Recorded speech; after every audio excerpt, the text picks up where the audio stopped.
It was December 31st, 2012, New Year's Eve. In lieu of going out, my husband and I put the kids to bed, made dinner, opened a bottle of red wine, and determined to make 2013 profoundly better than 2012, we sat at the dining room table and systematically tore apart our year. What worked, what didn't, and really what was holding us back. And this process, I don't know if you would call it goal setting or resolution making per se, but the process forced us to revisit an old financial wound that was hemorrhaging money in our lives, you could say. It was a condo we owned that was upside down by at least $250,000. This condo, a four-letter word in our world, for years had been a permanent asterisk to all of our future planning and New Year's improving efforts until that night, that New Year's Eve in 2012. That's the night we shifted from resolution making to better storytelling.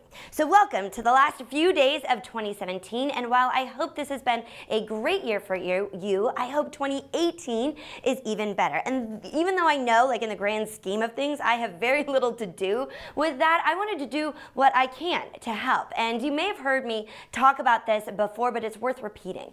If you have struggled to make year-over-year progress, or at least as much of it as you'd like, let me suggest a new strategy. Instead of focusing on resolutions this New Year's, try turning your focus to the stories you tell yourself that might be holding you back. So here is a three-step systematic approach to transforming your year, just one story at a time, okay? Now the first step is to identify the stories that you tell yourself. Carefully examine the most important pillars of, you try saying that 3 times fast, the most important pillars of your life: your physical health, the health of your family and relationships, your business, your finances, your spiritual well-being, or whatever it is that's most important to you and your definition of success. And then for each category, is there something holding you back? For my family, for example, it was that condo and the thousands of dollars, unnecessary dollars really, we were losing each and every month. Now once you identify what's holding you back, the second step to this process is to challenge it. Here's what I mean by that. The truth is, you are a great storyteller, okay? You weave compelling, intricate, persuasive stories that you tell yourself. And as a result of your story prowess, the stories become so ingrained, so automatic, that they don't sound like stories anymore, they sound like fact.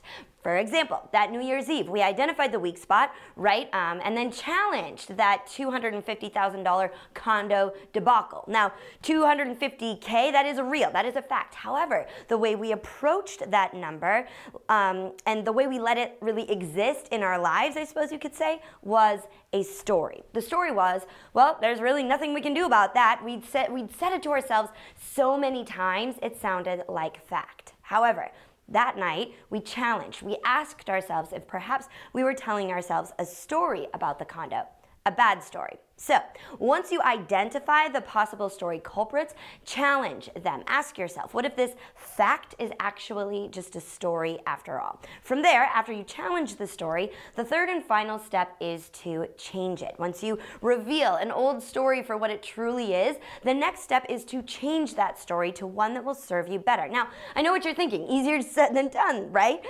Perhaps, but here are 2 strategies that have worked for me, have worked for people I know worked best to rewrite the stories that aren't serving you. The first option is to find a replacement story. So, once you challenge the story you've adopted, seek out a version of that story that you like better. Look to the people you admire who have faced similar circumstances. What's their story? For example, getting off the condo situation for a minute here, after having my first child and being a little bit nervous about losing all the baby weight, there was a lot of it to lose, I went to all of my mom friends at the spin studio where I worked out, who all looked amazing, and I asked them for their stories about getting back into shape. They told me their stories, and I used them as an outline for my own. I had 70 pounds to lose, and I really wanted to lose them. Their stories helped me know it could be done and helped me to not give up.